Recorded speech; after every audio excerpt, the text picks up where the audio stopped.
What learnings have you taken from different parts of your life and brought into this business? Well, I've been in the industry for about 26 years, and so I've had a variety of different experiences and crossed a lot of different marketing roles, everything from sort of offline to online, digital to mobile, TV, broadcast, PR. One of the things that I've learned a lot, I've learned, number one, if you are relentlessly focused on the consumer, you are inevitably going to make the right decisions for the business. And that is a lot easier said than done. Think of how many companies are organized according to their brand or in different silos. Whereas, a consumer is a person. It is the person whether they shop in your brick and mortar, where they happen to go online, or they're on your mobile app, or they see an ad on Instagram. They are the same person, and you have to be relentlessly consumer-centric. So that's been one common theme that I've learned. Relationships matter in this industry, in terms of understanding how the business works, where you can get the best creative ideas, who's doing the most innovative work. That's been important. But I think probably the bigger headline is being just deeply intellectually curious, because you constantly are learning. That's why I've stayed in this industry and I've not gotten bored. I learn something every single day from the partners I work with, my colleagues at Facebook, and that's been incredibly stimulating. It's been really, really rewarding. Is there a big mistake in your career that has now been a blessing that you've learned so much from?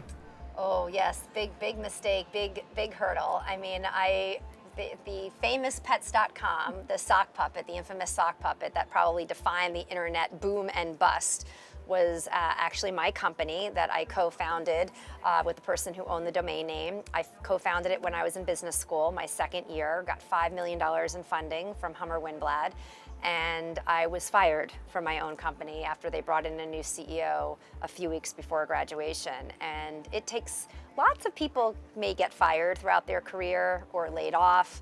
I have still not found somebody get fired from their own company. And I keep asking, but I still haven't found that person. So that was devastating. I mean, I'm smiling about it now. I'm talking to you about it very openly. But for over 12 years, I was silent about it. I was embarrassed. I didn't want anybody to know.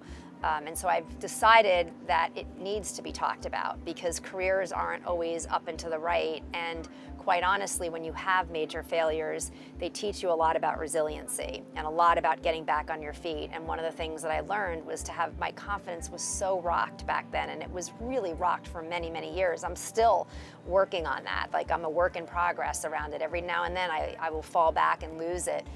But I'm very aware of it. I'm aware of the importance of resiliency.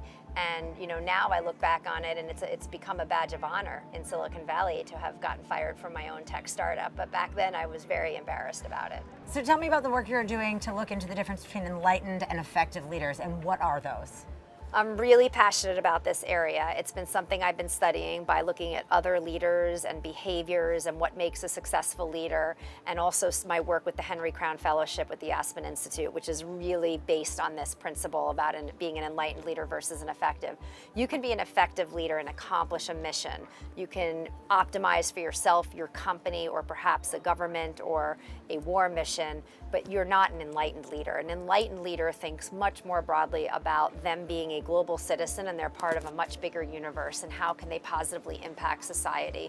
And so they realize, enlightened leaders realize their place in this world.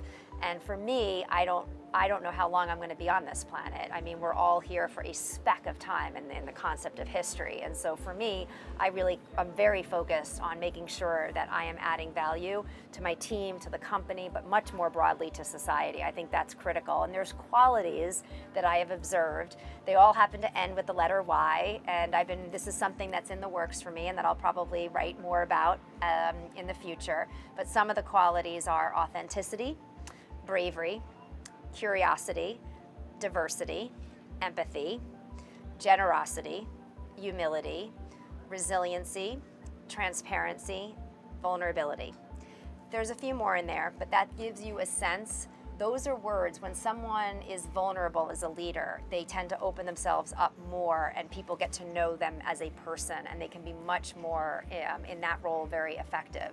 When you are transparent with information and you're authentic on who you are and what you stand for, that will set you apart. When you can empathize with your customers, your clients, different societies around the world, different cultures, that makes you a more enlightened leader. So those are some of the qualities that I've admired, that I'm working on myself, and I'm certainly very passionate about.